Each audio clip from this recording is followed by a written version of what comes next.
Bismillahirrahmanirrahim. Assalamualaikum warahmatullahi wabarakatuh. Salam sejahtera untuk kita semuanya. Apa kabarnya hari ini? Semoga tetap dalam keadaan sehat walafiat dan tetap dalam lindungan Tuhan Yang Maha Esa. Dengan meningkatnya isu pasien COVID-19, Bapak hati-hatinya untuk menghimbau kepada kita semua tetap perhatikan protokol kesehatan, gunakan masker jika keluar, menjaga jarak, dan rutin mencuci tangan setelah beraktivitas. Kembali lagi bertemu di channel ini di mata pelajaran kerja bengkel dan gambar teknik. Adapun pada hari ini kita masuk ke kompetensi dasar yang ke-6, yaitu tentang jenis-jenis bahaya listrik dan cara pencegahannya. Nah, pada minggu sebelumnya kita sudah membahas tentang instalasi listrik, di mana kita sudah mengetahui tentang bagaimana cara membangun sebuah instalasi listrik satu fasa. Nah, tentunya dalam membangun sebuah instalasi listrik, kita ingin terhindar dari yang namanya kecelakaan kerja. Untuk itulah kita perlu mengetahui jenis-jenis bahaya listrik dan cara pencegahannya. Tetap simak video ini sampai dengan terakhir. Adapun indikator kompetensi yang akan kita capai pada pertemuan kali ini yaitu yang pertama, siswa diharapkan mengetahui pengertian bahaya listrik. Kemudian yang kedua, siswa diharapkan mengetahui jenis-jenis bahaya listrik. Dan yang ketiga, siswa diharapkan mengetahui faktor-faktor yang menyebabkan bahaya listrik. Dan yang terakhir yaitu yang keempat, setelah siswa mengetahui pengertian bahaya listrik, setelah mengetahui jenis-jenis dan faktor-faktor yang menyebabkan bahaya listrik, siswa dapat menerapkan tindakan keselamatan di bengkel untuk menghindari terjadinya bahaya listrik atau yang menyebabkan terjadinya kecelakaan. Nah, kita langsung saja masuk ke pengertian dari bahaya listrik. Pada satu sisi, dalam menjalankan aktivitas sehari-hari, kita sangat membutuhkan daya listrik. Namun pada sisi lain, listrik sangat membahayakan keselamatan kita kalau tidak dikelola dengan baik. Nah, sebagian besar orang pernah mengalami atau merasakan sengatan listrik, dari yang hanya merasakan terkejut, sampai dengan yang merasa sangat menderita atau trauma. Oleh karena itu, untuk mencegah dari hal-hal yang tidak diinginkan, kita perlu meningkatkan kewaspadaan terhadap bahaya listrik, dan jalan yang terbaik adalah melalui peningkatan pemahaman terhadap sifat dasar kelistrikan yang kita gunakan. Nah, secara garis besar, bahaya listrik dikelompokkan menjadi dua. Yaitu yang pertama, bahaya primer, kemudian yang kedua adalah bahaya sekunder. Yang disebut dengan bahaya primer adalah bahaya-bahaya yang disebabkan oleh listrik secara langsung. Contohnya adalah sengatan listrik. Nah, yang disebut dengan bahaya sekunder adalah bahaya-bahaya yang disebabkan oleh listrik secara tidak langsung. Ini bukan berarti bahwa akibat yang ditimbulkan oleh bahaya sekunder ini lebih ringan dari bahaya primer. Tidak. Sebagai contoh adalah tubuh terbakar, kemudian jatuh dari ketinggian, dan lain-lain. Nah, ini bisa saja disebabkan oleh terjadinya konsleting pada sebuah bangunan. Selanjutnya pada gambar di sini kita melihat jenis-jenis dari berbagai macam dari bahaya listrik dan kecelakaan yang ditimbulkan setelahnya. Pada gambar yang pertama kita melihat seorang teknisi mungkin bekerja dalam keadaan tubuh yang basah atau tidak menggunakan alat pelindung diri yang memadai. Kemudian bisa jadi diakibatkan oleh kupasan listrik, kupasan kabel listrik sehingga mengenai area tangan dan mengakibatkan terjadinya sengatan listrik. Kemudian pada gambar yang kedua, kita lihat di sini sebuah device elektronika berupa kipas angin mungkin dihidupkan dalam durasi waktu yang sangat lama sehingga mengakibatkan terjadinya kebakaran. Nah, pada gambar yang ketiga, kita lihat di sini seorang teknisi bekerja pada ketinggian, yaitu menggunakan sebuah alat, mana alat tersebut mungkin bisa jadi kabelnya terkelupas, kemudian ketinggian tersebut tidak terjangkau, serta tangga yang digunakan tidak aman. Mungkin berupa tangga besi atau yang bersifat penghantar. Jadi ini harus dihindari untuk menghindari terjadinya kecelakaan kerja. Nah, pada gambar yang keempat, kita melihat di sini area tubuh yang terbakar. Ini disebabkan oleh terjadinya kebakaran pada area-area tertentu yang disebabkan oleh konsleting. Nah, pada tabel ini kita melihat batas arus yang melewati manusia. Nah, batas arus yang melewati manusia ini dapat kita kategorikan atas dua. Yang pertama, arus yang masih aman dilewati oleh manusia. Kemudian yang kedua, batas arus yang tidak aman dilewati oleh manusia. Batas arus yang aman dilewati manusia ini biasanya bekerja pada arus DC atau arus arah ya. Besarannya kurang lebih sebesar ini, yaitu dari angka 0 sampai dengan 0,9 mA, di mana tubuh belum merasakan pengaruh. Nah, pada angka berapa tubuh kita akan mulai merasakan pengaruh, yaitu kita lihat di sini pada baris berikutnya dari angka 6,0 sampai dengan 8 mA, di mana tangan kita mulai merasakan kekakuan dan rasa kesemutan makin bertambah. Nah, kita lihat selanjutnya, pada baris selanjutnya kita temui pada angka 50 sampai dengan 100 mA adalah batas arus yang dapat menyebabkan terjadinya kematian. Nah, untuk menghitung besaran arus yang mengalir pada tubuh kita dapat kita cari dengan menggunakan persamaan hukum Ohm, yaitu tegangan yang mengalir pada sebuah rangkaian sebanding dengan besarnya arus dan hambatan pada rangkaian tersebut. Di mana untuk mencari arus yang mengalir pada rangkaian dapat kita cari dengan pembagian antara nilai tegangan dengan nilai hambatan.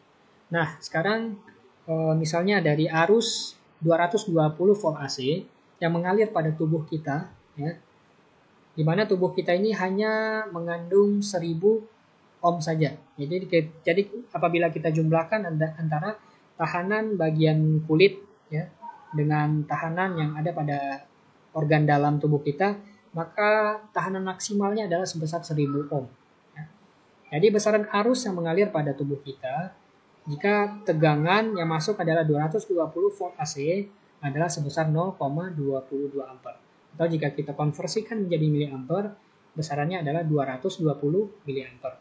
Nah, kita kembalikan ke tabel. 220 miliampere itu lebih besar dari skala ini. Yang paling terakhir itu 50 sampai dengan 100 miliampere. Di mana 100 miliampere saja ini sudah cukup untuk membuat atau menyebabkan terjadinya kematian. Apalagi jika yang mengalir adalah 220 miliampere. Nah, untuk itulah kita perlu mengetahui bahaya listrik untuk mencegah terjadinya kecelakaan dalam bekerja. Nah, bahaya listrik bagi manusia ada beberapa dampak sengatan listrik. Yang pertama yaitu gagal kerja jantung atau yang disebut juga dengan ventricular fibrillation, yaitu berhentinya denyut jantung atau denyut jantung lemah sehingga tidak mampu mensirkulasikan darah. Kemudian yang kedua, gangguan pernafasan akibat kontraksi hebat atau yang disebut juga dengan suffocation yang dialami oleh paru-paru. Dan yang ketiga, kerusakan tubuh akibat energi listrik yang mengalir di dalam tubuh, bukan hanya merusak kulit, tapi juga organ bagian dalam. Kemudian yang keempat yaitu terbakar akibat efek panas dari listrik. Nah, jadi secara umum bahaya listrik ini sangat berbahaya bagi tubuh kita, baik oleh bagian tubuh dari luar maupun bagian tubuh dari dalam, berupa organ-organ tubuh seperti jantung dan paru-paru. Nah, ada 3 faktor penentu tingkat bahaya listrik. Ketiga faktor itu dapat kita lihat pada segitiga di sini, yaitu hubungan antara tegangan, arus, dan hambatan. Di mana ketiga faktor tersebut saling mempengaruhi antara satu dan yang lainnya. Itu ditunjukkan dalam hukum Ohm. Nah, bila dalam hal ini titik perhatiannya pada unsur manusia, maka selain kabel atau penghantar, sistem pentanahan, dan bagian dari peralatan lain, tubuh kita termasuk bagian dari tahanan rangkaian tersebut. Nah, di sini kita lihat pada gambar, bisa saja ini adalah kabel penghantar. Kabel penghantar ini juga memiliki tahanan tertentu. Kemudian juga tubuh kita ya, juga memiliki tahanan tertentu. Dan ini mungkin device yang lain juga memiliki tahanan tertentu, dan apabila ini dijumlahkan maka akan diperoleh nilai tahanan total, yaitu sebesar nilai tahanan penghantar ditambah dengan tahanan yang ada pada tubuh kita, dan akan diperoleh nanti nilai besaran tahanan total. Nah, jika besaran tahanan total di sini nilainya tidak cukup untuk menampung besarnya tegangan yang mengalir pada rangkaian tersebut, maka tubuh kita bisa terkena sengatan listrik. Gimana proses terjadinya sengatan listrik? Ini ada dua cara, yaitu yang pertama melalui sentuhan langsung dan yang kedua adalah melalui sentuhan tidak langsung. Yang disebut dengan sentuhan langsung adalah seperti pada gambar yang kedua, kita perhatikan. Ini adalah device elektronik, ya. Ini adalah sebuah beban.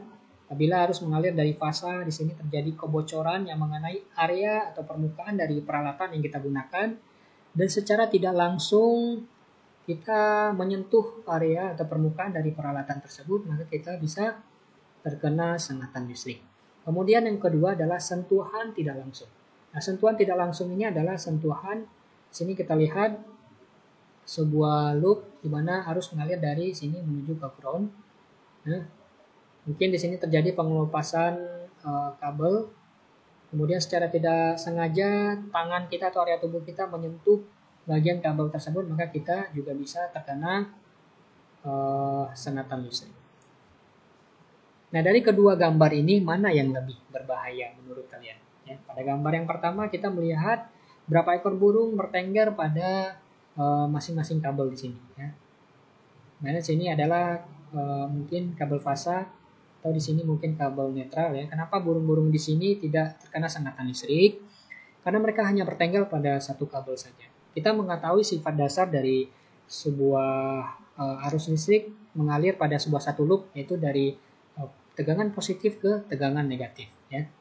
Kenapa burung-burung di sini tidak terkena sengatan listrik? Karena mereka hanya menyentuh satu kabel saja. Ya, bisa jadi di sini adalah kabel fasa atau bisa jadi di sini adalah kabel netral. Ya. Kemudian pada gambar yang kedua ini juga sangat berbahaya karena sebuah jalan yang dibangun di tengah-tengah tiang listrik. Ya. Atau tiang listrik yang dibangun di tengah-tengah jalan seperti ini juga sangat berbahaya. 3 faktor penentu keseriusan akibat sengatan listrik. Yang pertama adalah besarnya arus listrik, di mana arus listrik yang dinyatakan aman melewati tubuh adalah sebesar 0,05 mA. 5 ampere atau 5 mA ini adalah biasanya arus listrik yang mengalir pada tegangan DC atau tegangan searah. Sedangkan hambatan yang ada pada tubuh atau internal dan kulit sekitar 200 ohm atau maksimalnya adalah 1000 ohm. Dan yang kedua adalah lintasan aliran arus dalam tubuh, di mana lintasan arus listrik dalam tubuh juga akan sangat menentukan tingkat akibat sengatan listrik. Lintasan yang paling berbahaya adalah dari kepala ke kaki, ya, kemudian dari tangan ke kaki, dan yang terakhir yaitu dari tangan ke tangan, ya, dari tangan kiri ke tangan kanan, terus sebaliknya dari tangan kanan ke tangan kiri. Nah, kenapa ini dibilang sangat berbahaya? Karena lintasan aliran arus ini akan melewati organ tubuh bagian dalam, seperti jantung dan paru-paru, dan ini sangat berbahaya bagi kesehatan. Kemudian yang terakhir yaitu lama waktu sengatan, di mana semakin lama waktu sengatan maka semakin berbahaya bagi kesehatan. Nah, di sini kita melihat ada wilayah 1, kemudian ada wilayah yang kedua, ada wilayah 3, dan wilayah yang keempat. Masing-masing wilayah ini adalah wilayah yang menjelaskan batas arus yang aman atau tidak aman dilewati oleh tubuh. Nah, arus sengatan pada daerah 1, ya, pada daerah 1 dimulai dari 0 sampai dengan 0,5 mA. Ini merupakan daerah aman dan belum terasa oleh tubuh kita. Ya. Kemudian pada daerah 2, ini merupakan daerah yang masih aman, walaupun sudah memberikan dampak rasa pada tubuh dari ringan sampai sedang, walaupun masih belum menyebabkan gangguan kesehatan. Ini biasanya ada pada angka 0,5 mA sampai dengan ini ya, 200 mA. Ya. Kemudian pada daerah keempat kita lihat di sini, ini merupakan daerah yang sangat memungkinkan menimbulkan kematian. Daerah 4 yang mana? Di sini ya. Mulai dari angka 500 mA sampai dengan 5000, ini sangat berbahaya. Nah, untuk itu perlu dibuat yang namanya sistem pengamanan terhadap bahaya listrik. Bagaimana cara membuat sistem pengamanan terhadap bahaya listrik? Ada 2. Yaitu yang pertama, sistem pengamanan terhadap sentuhan langsung. Kemudian yang kedua adalah sistem pengamanan terhadap sentuhan tidak langsung. Nah, pengamanan terhadap sentuhan langsung caranya adalah dengan memberikan isolasi pengaman yang memadai. Nah, kita lihat di sini pada gambar. Ya, ini merupakan sebuah beban atau device elektronika di mana untuk melindungi area permukaan ini apabila nanti terjadi pengaliran arus ke cover elektronika, maka dapat diberikan sebuah isolasi seperti ini ya. Jadi apabila tubuh kita terkontak langsung dengan peralatan ini, maka tubuh kita tidak terkena sengatan listrik. Atau pada gambar yang kedua kita lihat sebuah kabel yang dilengkapi dengan bahan isolator. Ya. Jadi bahan isolator ini gunanya untuk melindungi bahan konduktor. Kemudian cara selanjutnya yaitu dengan menghalangi kontak dengan pembatas. Menghalangi kontak dengan pembatas caranya seperti pada gambar. Jadi hanya orang-orang tertentu saja yang diperbolehkan masuk di area kerja. Ya. Dan selanjutnya itu pengamanan terhadap sentuhan tidak langsung. Pengamanan terhadap sentuhan tidak langsung dapat diberikan dengan cara konvensional, yaitu dengan memberikan sistem pentanahan. Nah, pada minggu sebelumnya kita sudah membahas tentang perbedaan antara kabel netral dan kabel ground. Di mana ground ini lebih bersifat ke sistem pengamanan pada instalasi listrik. Ada dua hal yang dilakukan oleh sistem pentanahan, yaitu yang pertama, menyalurkan arus dari bagian-bagian logam peralatan yang teraliri arus listrik liar ke tanah melalui saluran pentanahan. Ya. Kemudian yang kedua, menghilangkan beda potensial antara bagian logam peralatan dan tanah sehingga tidak membahayakan bagi orang yang menyentuhnya. Terakhir yaitu prosedur keselamatan umum yang bisa kita lakukan di bengkel. Yang pertama adalah hanya orang-orang yang berwenang dan kompeten yang diperbolehkan bekerja pada atau sekitar arus listrik. Untuk itulah kita perlu mengetahui tentang cara bagaimana atau aturan membangun sebuah instalasi listrik dan bahaya-bahaya listrik yang ditimbulkan. Kemudian yang kedua yaitu menggunakan peralatan listrik sesuai dengan prosedur. Dan yang ketiga, jangan menggunakan tangga logam untuk bekerja di daerah instalasi listrik. Dan yang keempat, peliharalah alat dan sistem dengan baik. Kita perlu memelihara alat dan sistem, kemudian jika terjadi kerusakan pada alat, kita perlu melakukan reparasi atau perbaikan. Kemudian yang kelima, menyiapkan langkah-langkah tindakan darurat ketika terjadi kecelakaan. Dan yang keempat, memberikan pertolongan pertama pada orang yang tersengat listrik. Itu pada minggu-minggu sebelumnya kita sudah membahas tentang keselamatan dan kesehatan kerja. Kemudian juga kita sudah membahas tentang alat pelindung diri yang efisien dan efektif yang digunakan pada saat bekerja. Nah, di sini kita lihat ya dua buah gambar di mana ada seseorang yang terkena sengatan listrik. Bagaimana cara menanganinya? Kita tidak boleh bersentuhan langsung dengan orang yang terkena sengatan listrik. Ya. Karena bisa jadi yang ada malah kita juga nanti kena imbasnya, yaitu terkena sengatan listrik. Caranya adalah dengan menjauhkan kabel. Nah, menjauhkan kabel dari orang yang terkena sengatan listrik. Kemudian yang kedua, menarik orang tersebut dari kabel yang konslet. Jadi begitu. Inilah sedikit pembahasan tentang bahaya listrik yang ditimbulkan dari kelalaian kita pada saat membangun sebuah instalasi listrik. Semoga bisa dipahami dan dipelajari kembali. Jika ada yang diragukan atau ada yang tidak dipahami, silakan bertanya melalui WhatsApp atau Google Classroom. Dan untuk tugas kelompok ini mohon untuk tidak dikerjakan dulu sebelum ada perintah yang nanti akan dirilis di Google Classroom. Terima kasih atas perhatiannya. Semoga bisa dipahami. Akhir kata, Assalamualaikum warahmatullahi wabarakatuh.